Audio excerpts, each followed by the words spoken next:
ரஜினி முருகன், அப்புறம் டான், அப்புறம் இப்போ தாய் கிழவி சேயோன்னு சொல்லி எங்களோட அந்த ஜேர்னி ஃபுல்லாகவே அது ரொம்ப சக்ஸஸ்ஃபுல் ஜேர்னியாகவே இருந்திருக்கு. தேங்க்யூ இந்த படத்தில் நீங்கள் பண்ண போஸ்டர்ஸ்க்கு. ஏன்னா நீங்கள் ஒரு ஃபோட்டோ ஷூட் பண்ணி ஒரு கேம்பெயின் ஸ்டார்ட் பண்ணீங்க, அது நிறைய பேர் அப்ரிஷியேட் பண்ணுறாங்க சூப்பராக இருக்குன்னு சொல்லி.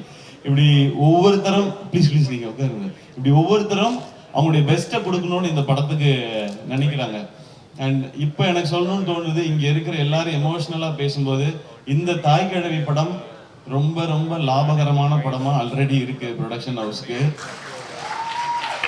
ஃபர்ஸ்ட் லாபம், இங்க எல்லாரும் எமோஷனலா பேசி ஒரு அன்பை பகிர்ந்துக்கிட்டாங்கல்ல, எல்லாரும் அப்ரிஷியேட் பண்ணாங்கல்ல, அதுதான் மிகப்பெரிய லாபம் நினைக்கிறேன். அந்த லாபத்தை எதிர்பார்த்து தான் நான் இந்த ப்ரொடக்ஷனை பண்ணிக்கிட்டே இருக்கேன், எஸ்கே ப்ரொடக்ஷன் பண்றது. அடுத்து உண்மையாவே பணம் வரணும், ஏன்னா பணம் வந்ததுனா தான் இந்த மாதிரி முயற்சிகள் தொடர முடியும்.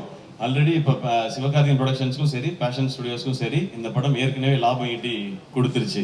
இப்போ நாங்கள் வெயிட் பண்றது எல்லாமே மக்கள் சிரிச்சு ரசிச்சு என்ஜாய் பண்ணி பாராட்டணுன்றது மட்டும்தான்.